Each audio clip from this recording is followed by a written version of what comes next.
నేను మీ సంజయ్. ఉగ్రవాదులు, టెర్రరిస్టులు పేర్లు ఏదైనా వాళ్ళ పని అమాయక ప్రజలను పొట్టన పెట్టుకోవడమే ఉగ్రవాదుల పని. అసలు ఉగ్రవాదులు అంటే ఎవరు? ఈ ఉగ్రవాదులకు ఇచ్చేటటువంటి శిక్షణ ప్రభుత్వాలు, దేశాలు సహకరిస్తావా? ఎందుకు ఈ ఉగ్రవాదులని పెంచి పోషిస్తున్నటువంటి దేశాలపైన యాక్షన్ ఎందుకు ఉండదు? ఉగ్రవాదులను పెంచి పోషిస్తున్న దేశాలని కూడా కొన్ని దేశాల్లో వాళ్లకు ప్రేరణగా తీసుకున్నటువంటి సందర్భాలను కూడా చూసాం. కానీ ఇప్పటి వరకు ఉగ్రవాదులు, టెర్రరిస్టులు, ఆత్మాహుతి దళాలు ఇలా ఎన్నో రకాలుగా చెప్పుకుంటున్నాం. కానీ ఇప్పుడు కొత్తగా వైట్ కాలర్ టెర్రరిస్ట్ అనుమానాలు రాకుండా ఉండేటందుకే వీళ్ళు చేస్తున్నటువంటి ఒక ప్రయోగం. వైట్ సెట్ వేసుకొని మెడలో స్టెటస్కోప్ వేసుకొని డాక్టర్ అని చలామణి అవుతున్నటువంటి వ్యక్తులు ఇప్పుడు ఉగ్రవాదుల ఉచ్చులో విరుక్కొని వాళ్ళు పెట్టేటటువంటి ప్రలోభాలు, వాళ్ళు ఇచ్చేటటువంటి బుక్స్, వాళ్ళు చెప్పేటటువంటి మాటలను విని ఈ ఉగ్రవాదుల కార్యకలాపాలని పాల్పంచుకోవడానికి యూనివర్సిటీలు వేదికై కావడానికి ఈ ఉగ్రవాద కుట్రలను భంగనం చేశారు.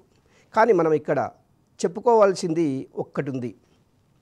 జమ్మూ కాశ్మీర్లైనా ఢిల్లీలైనా బాంబేలైనా ఎక్కడ మెట్రోపాలిటన్ సిటీలో బాంబు బ్లాస్ట్ అయినా కూడా అది హైదరాబాదుకు మూలాలు ఉండడానికి ఇప్పటికీ ఎన్నో సందర్భాల్లో చూసాం. ఇప్పుడు ముంబై తరహా బాంబ్ బ్లాస్టులు కావడానికి అవకాశం ఉందా అనే చర్చ చాలా బలంగా సాగుతుంది. అలాంటి అవకాశాలకు ఉన్నాయి అనేసే చర్చ అయితే చాలా బలంగా సాగుతుంది. నిన్న జరిగినటువంటి ఢిల్లీ బాంబు బ్లాస్ట్లో మనిషి ముద్దలు 100 అడుగుల దూరంలో, సుమారు 300 మీటర్ల దూరంలో ఒక రైట్ హ్యాండ్ చెయ్యి ఎగిసిపడ్డదంటే వాళ్ళు పెట్టినటువంటి బాంబులు ఎంత శక్తివంతమైనో ఇట్టే మనకు అర్థమవుతున్నాయి. అమోనియం నైట్రేట్ అనేది ఇదే చాలా శక్తివంతమైంది. కానీ అక్కడ ఫోరెన్సిక్ నిపుణులు చెప్తున్నట్టు హైడ్రోజన్ నైట్రేట్ కంటే కూడా శక్తివంతమైన బాంబులు ఇక్కడ అమర్చారు ఆ కారులో అనేది ఫోరెన్సిక్ నిపుణులు చెప్తున్నటువంటి అంశం. ఏదేమైనా ఇలాంటి ఉగ్రవాద కార్యకలాపాలని అణగదొక్కడమే మన పని. మనం చేస్తున్నది కూడా అదే. ఇదే అంశంపై ఈరోజు స్పెషల్ డ్రైవ్లో పాల్గొంటున్నటువంటి వివి లక్ష్మీనారాయణ గారు జై భారత్ వ్యవస్థాపక అధ్యక్షులు, అదేవిధంగా సిబిఐ మాజీ జాయింట్ డైరెక్టరు, అదేవిధంగా యాంటీ టెర్రరిజంలో చాలా కాలం పనిచేసినటువంటి అనుభవం వివి లక్ష్మీనారాయణ గారికి ఉంది. అప్పట్లో టెర్రరిస్టులని ఏ విధంగా వాళ్ళు పట్టుకునేవాళ్ళు, ఏ విధంగా ఆపరేషన్ చేసేవాళ్ళో ఒక్కసారి మనం ఇవన్నీ ఈ టెర్రరిస్టులకు సంబంధించినటువంటి అంశాలన్నిటిపైన జేడి లక్ష్మీనారాయణతో మాట్లాడి మనం తెలుసుకుందాం. సార్ నమస్తే సార్. Good evening sir. నమస్తే సంజయ్ గారు. సార్, ఇప్పటి వరకు టెర్రరిజం, ఉగ్రవాదము, ఆత్మాహుతి దళం ఏదేమైనా కూడా వాళ్ళ పని అమాయక ప్రజల ప్రాణాలను పోగొట్టడమే. కానీ ఇప్పుడు వైట్ కాలర్ టెర్రరిస్టులు 4 డాక్టర్లు 6 కాలాలు చదివి ఎంబీబీఎస్ చేసి మనిషి ప్రాణాలు కాపాడవలసినటువంటి వృత్తిలో ఉండి మనుషుల ప్రాణాలు తీసే స్థాయికి ఎదిగారు వీళ్ళు. అంటే దీన్ని ఏ విధంగా చూడాలంటారు సార్? అంటే మొత్తం మీద ప్రపంచంలో అన్ని దేశాలకు కూడా ఈ ఉగ్రవాదం అన్నదానికి బలిపడిన దేశాలు. ఫర్ ఎగ్జాంపుల్ మీరు అమెరికా తీసుకుంటే 9/11 ఉసామా బిన్ లాడెన్ అని, అతను కూడా engineering student. Osama bin Laden వీళ్ళందరినీ సమకూర్చుకొని అల్ ఖైదా దీని ముసుగులో ప్లేన్లను హైజాక్ చేసి న్యూయార్క్లో ఉన్న twin towers, world trade centre twin టవర్స్ని వాళ్ళు పేల్చివేయడం జరిగింది. అవును. ఆ తర్వాత మీరు లండన్లో చూసుకున్న ట్యూబ్ రైల్లో జరిగిన బాంబ్ బ్లాస్టులు కావచ్చు. ఏ దేశమైనా చెప్పండి, ప్రతి దేశం కూడా ఈ టెర్రరిజానికి బలిపడింది. ఆ తర్వాత మధ్యలో ఐసిస్ అన్న ఒక సంఘటన కూడా రావడం జరిగింది. అది కూడా పెద్దపెట్టున సిరియా, ఈ ప్రాంతాలలో అనేక మందిని, ప్రపంచంలో ఉన్న ఇటువంటి సానుభూతి పరులందరినీ కూడా ఆకర్షించి ఈవెన్ భారతదేశం నుంచి కూడా కొంతమంది అక్కడికి వెళ్ళిన సంఘటనలు మనం ఇంతకుముందు చూసాం. 2015-16 ఈ సంవత్సరంలో చాలా పెద్ద పెట్టున వాళ్ళు కార్యక్రమం చేశారు. అంటే వాళ్ళు ఒక సపరేట్ ఖలీఫైట్ అన్నది స్థాపించాలన్నది వాళ్ళ. ఆ తర్వాత భారతదేశంలో చూసుకున్నా కూడా అనేక సంవత్సరాల నుంచి ఈ ఉగ్రవాద దాడులు అన్నవి జరుగుతున్నాయి. మీరు యాక్చువల్గా చూసుకుంటే ఈ మధ్య కాలంలో జమ్మూ అండ్ కాశ్మీర్కు మాత్రమే పరిమితమై ఉండేది ఈ అవును. టెర్రరిజం. కానీ ఇప్పుడు చూసుకుంటే ఫస్ట్ టైం 2013 తర్వాత మొట్టమొదటిసారిగా జమ్మూ అండ్ కాశ్మీర్ వెలుపల ఢిల్లీలో ఈ విధంగా నవంబర్ 10వ తారీఖున ఒక కారు బ్లాస్ట్ జరగడం అన్నది మొత్తం భారతదేశాన్నే ఒకసారి దిగ్భ్రాంతికి గురి చేసింది. ఆ తర్వాత మీరు అన్నట్టు ఇంతవరకు ఉన్న టెర్రరిస్టులు కానీ వీళ్ళు చూస్తే వీళ్ళు సాధారణంగా స్కూల్ డ్రాప్ అవుట్స్, లేకుంటే మాక్సిమం కాలేజ్ డ్రాప్ అవుట్స్, లేకుంటే చిన్న చిన్న ఉద్యోగాలు చేసుకునేవాడు, ఎలక్ట్రీషియన్స్, తాపీ మేస్త్రిలో, చిన్న చిన్న మోటార్ మెకానిక్స్, ఇటువంటి వాళ్ళు ఉండేవాడు. కానీ ఫస్ట్ టైం బాగా చదివిన, హైలీ క్వాలిఫైడ్, అది కూడా డాక్టర్ వృత్తిలో ఉన్న వాళ్ళు ఈ విధంగా చేయడం అన్నది ఒక రకంగా సంభ్రమము. ఆ తర్వాత దీనికి ఏం చేయాలి అన్న విధంగా కూడా ఆలోచింపజేసే విధంగా ఈ చర్య జరిగింది. యాక్చువల్గా మీరు ఇందులో చూసుకుంటే ఈ డాక్టర్లు ఎవరైతే అల్ఫలా యూనివర్సిటీలో పనిచేస్తున్నారో వీళ్ళందరూ కూడా జమ్మూ అండ్ కాశ్మీర్కి చెందిన డాక్టర్స్. వీళ్ళంతా కూడా గవర్నమెంట్ మెడికల్ కాలేజెస్లో చదివిన వాళ్ళు, ఎస్. అంటే హైలీ క్వాలిఫైడ్. వీళ్ళందరూ కూడా చాలా కష్టపడి ఎంట్రన్స్ ఎగ్జామ్లో రాసి, నీట్ ఇలాంటి ఎగ్జామ్లో రాసి గవర్నమెంట్ సీట్లో తెచ్చుకొని వీరు ఈ విధంగా మొత్తం భారతదేశం అంతా కూడా ఏవైనా ఈ విధమైన బ్లాస్టింగ్లు, విస్ఫోటనాలు కలుగజేసి ఒక సంచలనం సృష్టించాలన్న దీంతో వీళ్ళందరికీ కూడా ఒక ఆపరేటర్ ఎవరైతే ఉన్నాడో అతను టర్కీ నుంచి ఆపరేట్ అవుతున్నాడని ప్రస్తుతం తెలిసిన విషయం. ఎస్. టర్కీలో ఉన్న ఒక ఆపరేటర్, అతని యొక్క కోడ్ నేమ్ వచ్చేసి ఉకాసా, UKASA. అంటే అక్కడి భాషలో దాన్ని స్పైడర్ అంటే సాలెపురుగు, అవును. ఆ విధమైన కోడ్ నేమ్తో వీళ్ళని ఆపరేట్ చేస్తూ అతను వచ్చాడు. సో వీళ్ళు ప్రధానంగా అనుకున్నది ఏంటంటే రిపబ్లిక్ డే రోజున పెద్ద పెట్టున బాంబ్ బ్లాస్టులు చేయాలని వాళ్ళు గత 1.5-2 సంవత్సరాల నుంచి ఈ అమ్మోనియం నైట్రేట్ అన్న ఈ ఎక్స్ప్లోజివ్ ఏదైతే ఉంటుందో దీన్ని మామూలుగా ఫెర్టిలైజర్ గా ఉపయోగిస్తాం మనం. ఎస్. ఆ తర్వాత రోడ్డు కన్స్ట్రక్షన్ లో కానీ మైనింగ్ లో కానీ వీటిని ఉపయోగిస్తారు. సో సుమారుగా ఇటువంటిది ఒక 353 కిలోలు వాళ్ళు ఫరీదాబాద్ దగ్గర ఉన్న ఒక ధుజ్ అనే ఒక గ్రామంలో, అంటే వీళ్ళు అల్ఫలా యూనివర్సిటీ అక్కడే ఫరీదాబాద్ లో ఉంటుంది, అవును. అక్కడి నుంచి ఒక ఇంటిని వాళ్ళు రెంట్కి తీసుకుని అందులో ఈ మెటీరియల్ ను వాళ్ళు పోగు చేసుకుంటూ వచ్చారు. ఆ తర్వాత వీళ్ళ ప్రధాన ఉద్దేశం ఏంటంటే 26 జనవరి రిపబ్లిక్ డే రోజున ఒక పెద్ద పెట్టున ఒక ఈ విధమైన బ్లాస్టింగ్ చేయాలి అని అనుకున్నారు. కానీ రిపబ్లిక్ టైంలో మీకు తెలుసు చాలా సెక్యూరిటీ ఫోర్స్ చాలా అలర్ట్ గా ఉంటుంది. ఎస్. ఎస్పెషల్లీ ఢిల్లీలో కూడా ప్రతి వీధి కూడా పోలీసు వలయంలో ఉంటుంది. కాబట్టి అది సాధ్యం కాలేదు వారికి. ఆ తర్వాత ఇప్పుడు నవంబర్ 25 ఏదైతే అయోధ్యలో కాషాయ ధ్వజం ఆ మందిరం మీద ప్రతిష్ఠిస్తున్న రోజు, ఆ Yes. రోజు అక్కడ చేయాలి అన్నది వాళ్ళదొక సంకల్పం. అది కాకుంటే డిసెంబర్ 6 ఏదైతే బాబ్రీ మస్జిద్ అవును.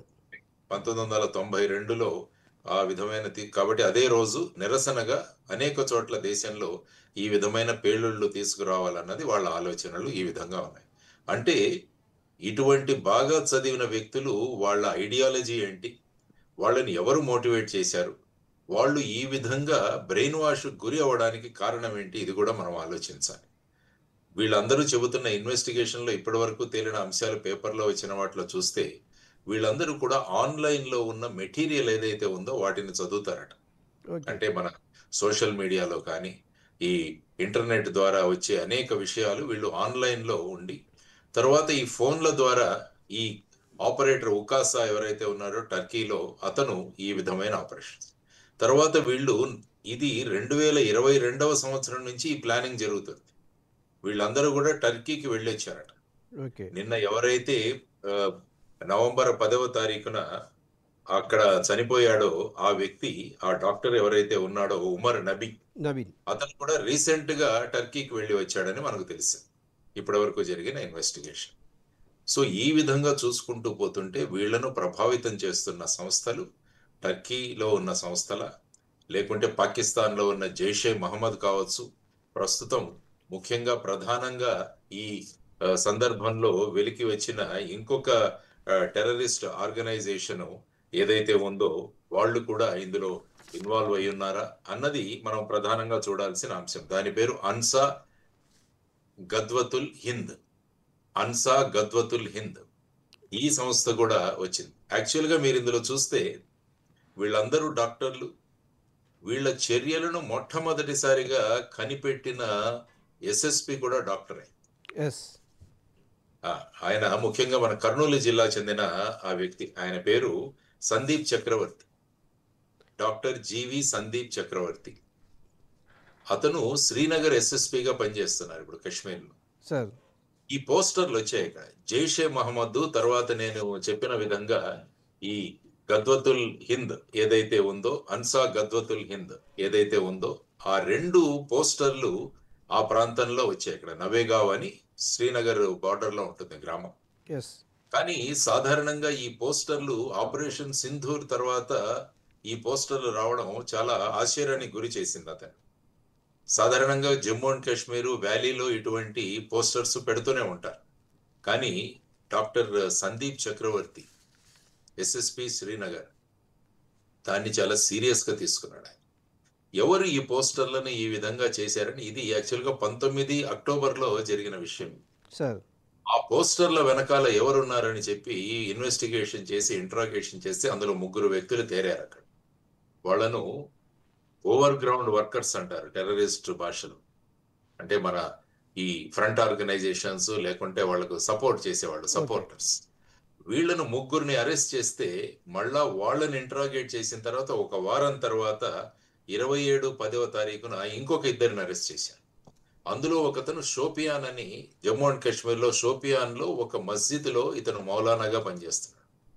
సో వీళ్ళిద్దరిని పట్టుకొని ఇన్వెస్టిగేట్ చేసిన తర్వాత 6/11/2025 అంటే 6వ తారీఖు నవంబర్న డాక్టర్ ఆదిల్ అహ్మద్ అథెర్ అన్న డాక్టర్ని వీళ్ళు షహరాన్పూర్ ఉత్తరప్రదేశ్ లో అరెస్ట్ చేయడం జరిగింది. ఈ డాక్టర్ కూడా అతను కూడా జమ్మూ అండ్ కాశ్మీర్ కి చెందినవాడే. అతను శ్రీనగర్ లోని గవర్నమెంట్ మెడికల్ కాలేజీలో చదువుకున్నాడు. ఆ తర్వాత అనంతనాగ్ కి చెందిన వ్యక్తి. ఆ తర్వాత ఇప్పుడు షహరాన్పూర్ లో యూపీలో వర్క్ చేస్తున్నాడు. సో అతన్ని అరెస్ట్ చేసిన తర్వాత అతని ఇల్లు ఏదైతే ఉందో అనంతనాగ్ లో వెళ్ళి అతని అల్మారాలో వెతికితే అక్కడ ఒక బ్రాండ్ AK-47 దొరికింది. ఇది జరిగింది 6/11. ఆ తర్వాత ఆ విధంగా AK-47 దొరికింది. అతనిని ఇంట్రాగేట్ చేసిన తర్వాత ఏమైందంటే ఫరీదాబాద్ లో వీళ్ళ సింపథైజర్స్ ఈ విధమైన ఈ మాడ్యూల్లో ఉన్న వాళ్ళు ఉన్నారు అన్నది తెలియదు. దాంతో Jammu and Kashmir police, Haryana police కలిసి ఈ ధుజ్ అనే గ్రామం ఏదైతే ఉందో అక్కడ వాళ్ళు రేడ్ చేస్తే అక్కడ సుమారుగా 2900 కిలోల ఎక్స్ప్లోజివ్ మెటీరియల్, దాంట్లో ప్రధానంగా మెయిన్ పేలుడు పదార్థం వచ్చేసి అమోనియం నైట్రేట్ ఇది దొరికింది. అప్పుడు వాళ్ళు ఏం చేశారంటే డాక్టర్ ముజమిల్ షకీల్ అన్న వ్యక్తి, ఇతను కూడా అల్ఫలా మెడికల్ కాలేజీలో పనిచేస్తున్నాడు. అతన్ని అరెస్ట్ చేయడం జరిగింది. అసిస్టెంట్ ప్రొఫెసర్ గా సార్ అతను? అసిస్టెంట్ అసోసియేట్ ప్రొఫెసర్ అనుకుంటాను. అతను అక్కడ వర్క్ చేస్తున్నాడు. సో ఈ విధంగా అక్కడ డాక్టర్ ఆదిల్ అహ్మద్ తర్వాత డాక్టర్ ముజమిల్ వీళ్ళిద్దరూ అరెస్ట్ అయిన తర్వాత ఈ ఇంకొక డాక్టర్ ఉమర్ నబీ అని ఉన్నాడు. అతను వీళ్ళిద్దరూ అరెస్ట్ అయ్యారు, ఇక నేను ఎక్కడ పట్టుబడతాను అని ఒక I-20 కారులో కొంత ఎక్స్ప్లోజివ్ మెటీరియల్ తీసుకుని అతను అక్కడి నుంచి బయలుదేరాడు. అతను కూడా అల్ఫలా హాస్పిటల్లోనే పనిచేస్తున్నాడు. అతను ఢిల్లీకి వచ్చి రెడ్ ఫోర్ట్ అంటే మన ఎర్రకోట పార్కింగ్ ప్లేస్ లో వెహికల్ ని పెట్టి ఒక 3:30కు చేరాడు అక్కడ. ఆ తర్వాత 6:30 సమయంలో అక్కడి నుంచి బయటికి వచ్చి రెడ్ ఫోర్ట్ దగ్గర మీకు మెట్రో స్టేషన్ ఉంటుంది, అందులో గేట్ నెంబర్ 1 దగ్గర ఈ వెహికల్ రాగానే ఇది బ్లాస్ట్ సంభవించింది. ఆ బ్లాస్ట్ లో ఈ ఉమర్ నబీ కూడా చనిపోయాడు. ఆ తర్వాత అక్కడ పరిసర ప్రాంతాల్లో ఈ బ్లాస్ట్ యొక్క ప్రభావం వల్ల 8 నుంచి 9 మంది చనిపోయారు. ఇప్పటికి 12 మంది సార్ ఆ మృతులు మొత్తం. ఆ తర్వాత జరిగిన వీటిలో 12 మంది ఇతనితో ఒకటితో కలిగితే ఆయనకు 13 ఎంతో అన్నట్టుగా అన్నారు. ఈ ఉమర్ నబీ అన్న వ్యక్తి యొక్క ఐడెంటిటీని కూడా వాళ్ళ పేరెంట్స్ యొక్క బ్లడ్ శాంపుల్ తీసుకొని DNA లో ఇది కూడా కన్ఫర్మ్ చేశారు. సో ఇతను ఉమర్ నబీ ఈ మాడ్యూల్కు చెందిన వ్యక్తే అని చెప్పేసి. తరువాత ఏమైందంటే అదే 10వ తారీఖున లక్నోలో ఇంకొక లేడీ డాక్టర్ని అరెస్ట్ చేశారు. ఎస్. ఆమె పేరు డాక్టర్ షమీం షాహిద్. ఈ అమ్మాయి కూడా ఈ అల్ఫలా యూనివర్సిటీలోనే పనిచేస్తుంది. ఆవిడ 2002వ సంవత్సరంలో అలహాబాద్ మెడికల్ కాలేజీలో ఎంబీబీఎస్ చదివింది. ఆవిడను లక్నో నుంచి అరెస్ట్ చేశారు. లక్నో నుంచి అరెస్ట్ చేసిన తర్వాత ఆమె కారులో AK-47, పిస్టల్, కార్ట్రిడ్జెస్ ఇవన్నీ కూడా దొరికాయి. సో ఈ విధంగా చూసుకుంటే ముజమిల్, ఆదిల్, తర్వాత ఉమర్ నబీ, తర్వాత డాక్టర్ షహీన్ సాహిద్, వీళ్ళ నలుగురిది ఒక మాడ్యూల్ అన్నది తేలిన తర్వాత వీళ్ళు ఈ విధంగా ఉంటే ఈరోజు ఈవెన్ ఐ థింక్ ఆ షహీన్ సాయిద్ వాళ్ళ బ్రదర్ ని కూడా అరెస్ట్ చేశారు అనుకుంటాను. ఎస్. అతను కూడా ఈ మాడ్యూల్లో ఉన్న వ్యక్తి.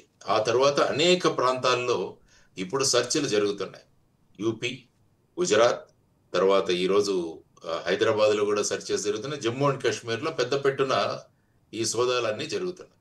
ఇది ఇలా జరుగుతుంటే గుజరాత్ యాంటీ టెర్రరిజం స్క్వాడ్ వాళ్ళు అహ్మదాబాదు మరియు మెహసానా జిల్లా మధ్యలో అడ్లజ్ అని ఒక టోల్ నాకా, ఆ టోల్ గేట్ దగ్గర డాక్టర్ అహ్మద్ మొయినుద్దీన్ సయ్యద్ ఇతను అరెస్ట్ చేశారు. ఇతని దగ్గర ఒక 2 గ్లాక్ పిస్టల్స్, మంచి సోఫిస్టికేటెడ్ ఇంపోర్టెడ్ పిస్టల్స్, ఒక బెరెటా రైఫిల్, ఆ తర్వాత ఆముదపు నూనె ఒక 4 కేజీల దానికి సంబంధించిన పదార్థం, అది తీసుకుని వెళుతుండగా ఇతన్ని అరెస్ట్ చేశారు. ఇతను యాక్చువల్గా ఎంబీబీఎస్ చదువుకున్నాడు చైనాలో. కానీ ఇక్కడికి వచ్చిన తర్వాత మామూలుగా ఏంటంటే విదేశాలతో ఎంబీబీఎస్ చదివిన తర్వాత ఇక్కడ ప్రాక్టీస్ చేయాలంటే ఒక ఎగ్జామ్ పాస్ అవ్వాలి. ఢిల్లీలో ఉంటుంది. ఆ ఎగ్జామ్ లో అతను పాస్ అవ్వాల. దాంతో ఒక షవర్మా సెంటర్ ఒకటి నడిపేవాడు ఇక్కడ, ఐ థింక్ హైదరాబాద్ లో. ఆ షవర్మా సెంటర్ ఒకటి నడిపేవాడు. ఆ తర్వాత ఇతను గుజరాత్ లో పట్టుబడ్డాడు. ఇతని ప్రధానమైన ఉద్దేశం ఏంటంటే ఈ ఆముదం నుంచి నూనె తీసిన తర్వాత ఆ మిగతా పదార్థం ఏదైతే ఉంటుందో దాని నుంచి ఒక అత్యంత విషపూరితమైన పదార్థాన్ని మనం బయటికి తీయొచ్చు అన్నమాట. అది చాలా ప్రమాదకరమైన విషయం. దాన్ని రైసిన్ అంటారు ఆ పదార్థాన్ని, రైసిన్. ఇవన్నీ కూడా వీళ్ళకు ఇంటర్నెట్ లో దొరికే విషయాలు. ఆ తర్వాత వీళ్ళు మెడిసిన్ చేయడం వల్ల వీళ్ళకి ఇటువంటి నాలెడ్జ్ కూడా ఉంటుంది. తర్వాత అతన్ని అరెస్ట్ చేసిన తర్వాత అతని ఇంట్రాగేషన్ లో ఇంకో యూపీ నుంచి ఇంకా 2 అరెస్ట్ చేశారు. సో ఈ విధంగా ఈ టోటల్ మాడ్యూల్ అన్నది అంటే ఈ వ్యక్తికి ఇదొక మాడ్యూలు, ఇదొక గుజరాత్ మాడ్యూలు. సో ఈ విధంగా చూసుకుంటే దేశంలో ఇటువంటి హైలీ క్వాలిఫైడ్, బాగా చదువుకున్న వ్యక్తులు ఈ విధమైన వాటికి పాల్పడుతున్నారంటే ఇది చాలా ఆలోచించాల్సిన ప్రశ్న.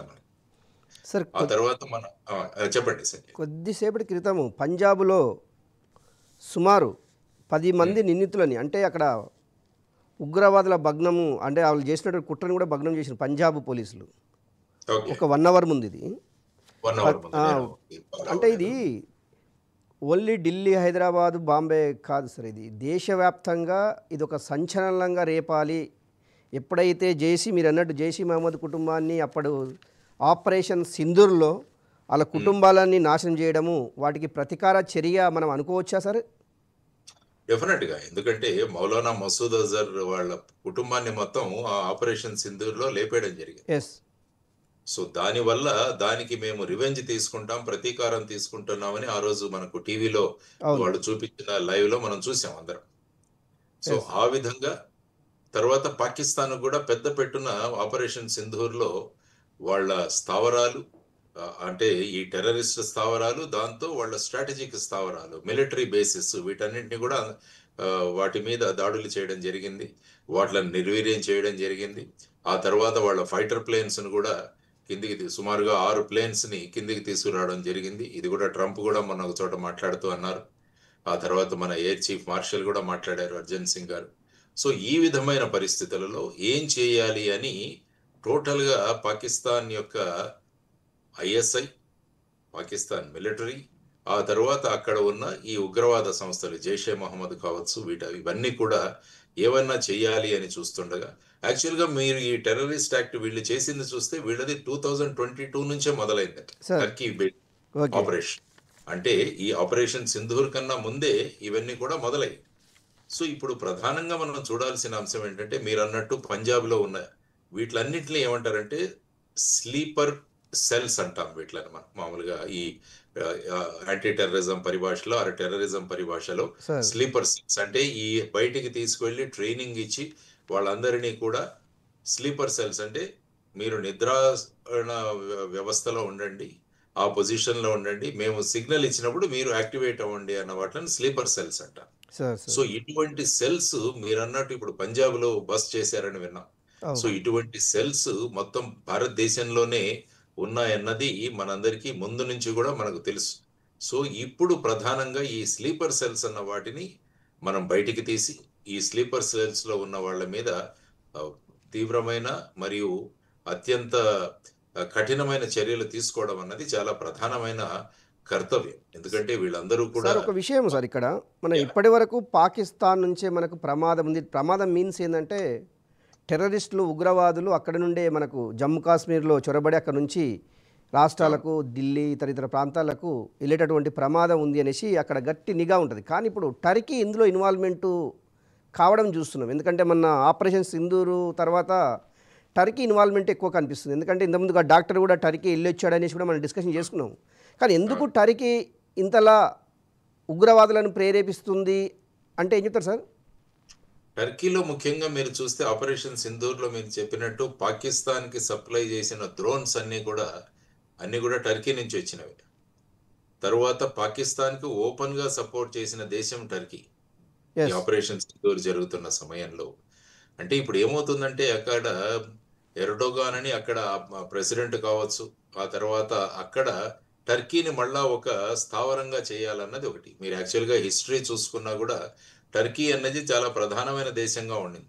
ఈవెన్ మీరు చూసుకుంటే ఈ ఖిలాఫత్ మూమెంట్ ఏదైతే జరిగిందో, స్వాతంత్ర సంగ్రామం జరుగుతున్న సమయంలో అక్కడ కూడా టర్కీలో ఉన్న ఖలీఫాని ఎవరైతే వాళ్ళను పదవీచ్యుతులని చేయడం వల్ల అక్కడ మొత్తం ప్రపంచం కూడా అక్కడ వారికి సపోర్ట్గా నిలిచింది. ఆ సమయంలో భారతదేశంలో కూడా ఖిలాఫత్ ఉద్యమం అన్నది మొదలైంది మన దగ్గర మీరు ఎస్ చూసుకుంటే. అవును కాబట్టి మళ్ళా ఈ పాత వాళ్ళ యొక్క గ్లోరీ అన్నది తీసుకురావడానికి, తర్వాత ప్రతి దేశం కూడా ఒక వాళ్ళ అస్తిత్వాన్ని కాపాడుకోవడానికి కూడా ప్రయత్నిస్తుంటారు. యాక్చువల్గా మీరు చూస్తే టర్కీలో ఉన్న మేనేజ్మెంట్ ప్రిన్సిపల్స్ కూడా చాలా గొప్పగా ఉంటాయని మనం ఎక్కడో ఒక చోట చదివాను. ఎస్ అవును టర్కీలో ఉన్న మేనేజ్మెంట్ ప్రిన్సిపల్స్ అన్ని కూడా అవి ఫాలో అవ్వాలని. అంటే టర్కీ కూడా ఒక దిశగా ముందుకు వెళదాం అనుకుంటున్న ఈ సందర్భంలో ముఖ్యంగా ప్రధానంగా దేశాలు ఏంటంటే ఈ మధ్య కాలంలో డిఫెన్స్ సప్లైస్ చేయడం వల్ల వాళ్ళ ఆర్థిక వ్యవస్థను మెరుగుపరుచుకుంటున్నారు. ఈవెన్ మీరు అమెరికా తీసుకున్నా కూడా వాళ్ళ F-16 ఫైటర్స్ కానీ, F-35 ఫైటర్స్ కానీ, ఫర్ ఎగ్జాంపుల్ చైనా చూసుకున్నా కూడా వాళ్ళ యొక్క సప్లైస్ అన్ని కూడా పాకిస్తాన్కు ఇతర దేశాలకు ఇవ్వడం. సో ఒక దేశంలో ఏదైనా ఈ విధమైన డిస్టర్బెన్స్ జరుగుతున్నప్పుడు ఇతర దేశాలు వాళ్ళ ఆర్థిక స్థితిని, వాళ్ళ డిఫెన్స్ ప్రొడక్షన్ ని ఈ దేశాలకు అమ్మి, ప్రొడక్ట్స్ అమ్మి వాళ్ళు ఆర్థికంగా బలోపేతం. కాబట్టి ఎస్ ముఖ్యంగా టర్కీలో డ్రోన్ యొక్క మ్యానుఫ్యాక్చరింగ్ చాలా పెద్ద పెట్టున జరుగుతుంది. సో ఈ విధంగా టర్కీ దేశం అన్నది రావడం, తర్వాత ఈ టర్కీ దేశంలో ఉన్న ఈ వ్యక్తి ఉకాసా ఎవరైతే ఉన్నాడో అతని ఫైనల్ గా అతని మాడ్యూల్ యొక్క ఇది కూడా తెలుస్తుంది మనకు, ఆ ఎస్ స్పైడర్ సాలెపురుగు లాగా. అంటే ఆ అవును విధంగా గూడు కట్టి మొత్తాన్ని ఇది చేయాలన్న ఒక కోడ్ నేమ్ అని అనిపిస్తుంది నాకు. సో ఆ విధమైన పరిస్థితుల్లో ఇప్పుడు టర్కీ దేశంని ఎక్స్పోజ్ చేయాల్సిన అవసరం ఉంది. అంటే టర్కీ కూడా ఈ విధంగా ఉగ్రవాదాన్ని, ఈ విధంగా టెర్రరిజంని ప్రోత్సహిస్తున్న దేశం అని. ఎందుకంటే ప్రపంచ దేశాలన్నీ కూడా ఈ ఉగ్రవాదాన్ని వాళ్ళు ఖండిస్తూనే ఉన్నారు. కానీ వాళ్ళ స్వప్రయోజనాల కోసం కొన్ని దేశాలు, ఫర్ ఎగ్జాంపుల్ పాకిస్తాన్ అన్నది FATF లో కూడా ఉంచడం జరిగింది, గ్రే లిస్ట్ లో ఎస్ వాటిలో. ఎస్ అవును సార్ అయినా కూడా మళ్ళా అమెరికా వాళ్లకు సపోర్టు, ఆ తర్వాత చైనా నుంచి కూడా సపోర్టు. ఎందుకంటే బేసిక్ గా ఈ వాళ్ళ డిఫెన్స్ ప్రొడక్ట్స్ అమ్ముకోవడానికి ఇటువంటి ఎక్కడైనా ఈ విధమైన పరిస్థితులు ఉంటే తప్ప అవ్వదు. సో అటువంటి పరిస్థితులలో ఇప్పుడు భారతదేశం చేయాల్సిన ముఖ్యమైన పని ఈ స్లీపర్ సెల్స్ అన్నింటినీ కూడా త్వరగా ఐడెంటిఫై చేసి వాట్లను నష్టపరచడం, తర్వాత వాళ్ళ మీద యాక్షన్ తీసుకోవడం. తర్వాత ముఖ్యంగా ఈ రాడికలైజేషన్ ఎలా జరుగుతుంది అన్నది కూడా కలుసుకోవాలి. ఇప్పుడు వీళ్ళందరూ అరెస్ట్ అయ్యారు కాబట్టి వీళ్ళందరినీ తరోగా ఇంట్రాగేట్ చేసి ఇంత చదువుకున్న వాళ్ళు కూడా ఈ విధమైన బ్రెయిన్ వాష్, రాడికలైజేషన్‌కి గురి అవ్వడానికి కారణాలేంటని తెలుసుకోవాల్సిన అవసరం చాలా ఉంది. ఎందుకంటే ఇటువంటి గతి తప్పిన యువతరం చాలా మంది ఉంటారు దేశంలో. యెస్. అవును. సో వాళ్ళందరినీ కూడా మళ్ళా డీరాడికలైజేషన్ చేయాలంటే ఏం చేయాలి? వీళ్ళు ఏ ఏ మెటీరియల్స్ చూస్తున్నారు ఇంటర్నెట్‌లో? ఈ సోషల్ మీడియా వీళ్ళని ఏ విధంగా ప్రభావితం చేస్తుంది? వీళ్ళు ఎలా కాంటాక్ట్‌కి వస్తున్నారు ఇటువంటి టర్కీలో ఉన్న ఇటువంటి ఈ కింగ్ పిన్స్‌తో? సో ఇవన్నీ కూడా మనకు తెలుసుకోవాల్సిన అవసరం. కాబట్టి ఒకవైపు రాడికలైజేషన్ ఎలా జరుగుతుంది? డీరాడికలైజేషన్ ఎలా చేయాలి? స్లీపర్ సెల్స్‌ని ఎలా ఇంకా ఉన్న స్లీపర్ సెల్స్‌ని వీళ్ళ ద్వారా ఎలా ఐడెంటిఫై చేయాలి? వాళ్ళ మీద ఇమ్మీడియేట్‌గా యాక్షన్ తీసుకోవాలి. ప్రజలను అప్రమత్తంగా ఉండేటట్టు చేయాలి. ప్రజలను కూడా ఎక్కడైనా ఇటువంటి సందేహాస్పద మూవ్‌మెంట్స్ గానీ, ఈ విధమైన కనిపిస్తే వెంటనే పోలీసుకు గానీ, ఇంటెలిజెన్స్ ఏజెన్సీస్ గానీ ఎలా ఇన్ఫర్మేషన్ ఇవ్వాలని తెలుసుకోవడం. ఆ తరువాత పాకిస్తాన్‌ది ఈ సంబంధిత లింక్స్ ఎలా ఉన్నాయి? ఎందుకంటే పోస్టర్స్ జైషే మహమ్మద్‌ది వచ్చాయి.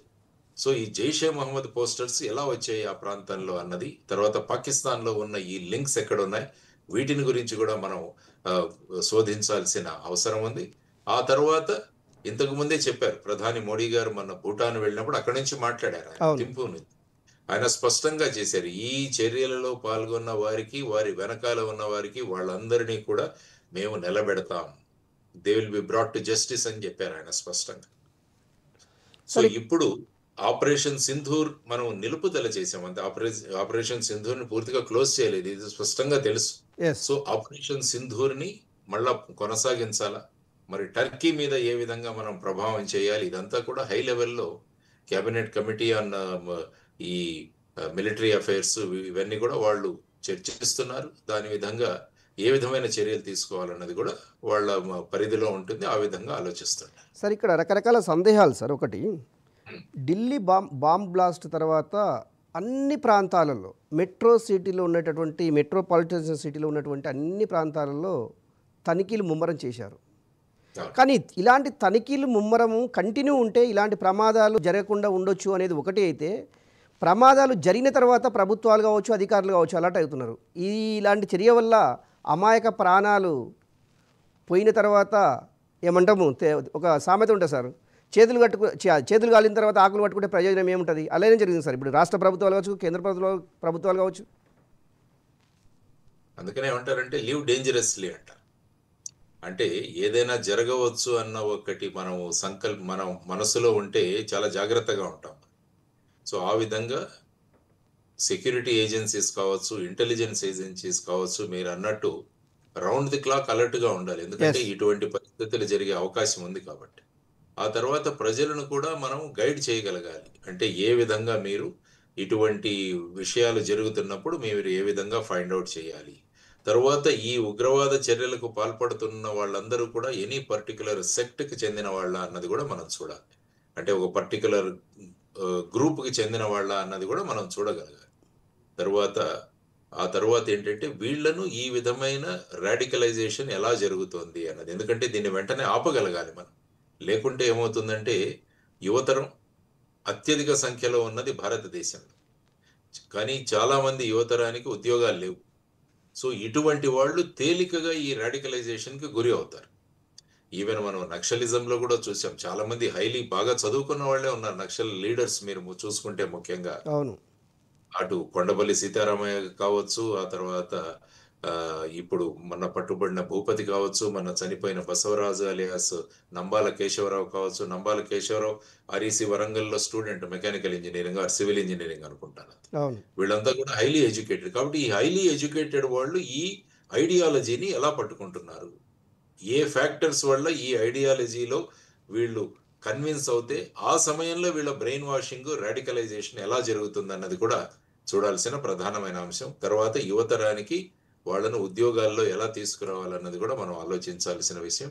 తర్వాత జనసామాన్యంలో అందరినీ ఎలా కలుపుకుంటూ వెళ్ళగలగాలి అన్నది. అంటే ఈ ఉగ్రవాదులందరూ కూడా ఇప్పుడు చూస్తే వారందరూ కూడా ఒక మతానికి చెందిన వాళ్ళు. కానీ దీన్ని మొత్తం మతానికే మనం ఆ విధంగా మనం బ్రాండ్ చేయలేము ఎప్పుడు కూడా. ఎందుకంటే ఇందులో కొంత దారి తప్పిన యువతరం దారి తప్పిన యువతరాన్ని ఏ విధంగా జన్నత్ అనే పేరుతో ఏ విధంగా ఈ రాడికలైజేషన్ చేస్తున్నారన్నది మనం గమనించాలి. ఇది ఐసిస్ లో రిక్రూట్మెంట్ జరుగుతున్నప్పుడు కూడా దీని మీద పెద్ద చర్చ జరిగింది. ఓకే. వాళ్ళందరికీ కూడా మీరు మతం కోసం ఈ విధంగా చేస్తే మీరు చనిపోయిన తర్వాత మీకు స్వర్గంలో బ్రహ్మాండమైన మీకు సుఖాలు దొరుకుతాయని వాళ్ళని బ్రెయిన్ వాష్ చేసేవాళ్ళు, జన్నత్ కాన్సెప్ట్ తీసుకొచ్చి. So okay. ఇవన్నీ కూడా తెలియాలి అంటే వీళ్ళని ఇంట్రాగేట్ చేయాల్సిన అవసరం చాలా ఉంది. వీళ్ళ దగ్గర నుంచి వచ్చిన సార్ ఇన్పుట్స్ మనం ఈ రాడికలైజేషన్ ఆపగలం. చివరగా ఒక విషయం చెప్పండి సార్. చివరగా మీరు యాంటీ టెర్రరిజంలో చాలా కాలం పనిచేశారు, చాలా అనుభవం ఉన్నది.